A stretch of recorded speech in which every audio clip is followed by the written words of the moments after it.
ఈరోజు మేమేమన్నామంటే 15 నెలలు మేము వచ్చిన తర్వాత ఇన్ని అభివృద్ధి కార్యక్రమాలు మేము చేస్తామంటే ప్రజలందరూ కూడా దాన్ని ఆమోదపరుస్తున్నారు.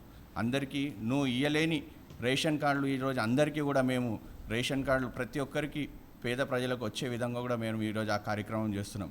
కావున చెప్పుకుంటూ పోతే కేసీఆర్ గారివి చాలా ఏవైతే తప్పులు ఉన్నాయో అవి ఉన్నాయో చెప్పుకుంటూ పోతే మళ్ళీ 10 సంవత్సరాలు కాదు 20 సంవత్సరాలు కూడా సరిపోవు. కావున మేమందరం కూడా ఈరోజు మా కార్పొరేషన్ తరఫున నా తోటి మిత్రులు అందరం కూడా కాంగ్రెస్ పార్టీ తరఫున వాళ్ళకు ఒకటే చెప్తున్నాం, మీరు రండి. కేసీఆర్ గారు ఈ సభ పెట్టిర్రు, మళ్ళీ ఫామ్ హౌస్కి వెళ్ళిపోయారు. మళ్ళీ ఏ సంవత్సరం మీరు బయటికి వస్తారో, ఏ సభకు బయటికి వస్తారో, మళ్ళీ ఈ ఒక సంవత్సరానికి బయటికి వస్తారా, 2 సంవత్సరాలకు బయటికి వస్తారా, మళ్ళీ ఇంకా 3 ఏళ్ళ తర్వాత బయటికి వస్తారా, మా ఎవరికి కూడా తెలియదు. కావున మీరు రండి.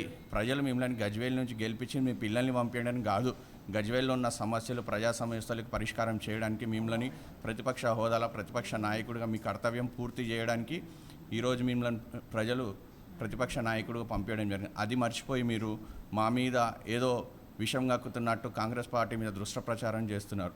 కావున మీరు ఎవరైతే పిల్లల్ని పంపిస్తా అంటున్నారో మళ్ళీ ఆ పిల్లలు కేటీఆర్ హరీష్ రావా మీ ఇంకా ఎమ్మెల్యేలా చెప్తే వాళ్ళందరికీ పౌష్టికాహారం ఏదైతే హార్లిక్స్, బూస్టు, పాలపీక, డైపర్లు కూడా ఇస్తాం. ఎందుకంటే మా ముఖ్యమంత్రిని అసెంబ్లీలో చూడంగానే దడబుడుతుంది వీళ్ళందరికీ. అందుకే డైపర్లు ఇవన్నీ కూడా వాళ్ళకి మేము పంపించడం జరుగుతుంది.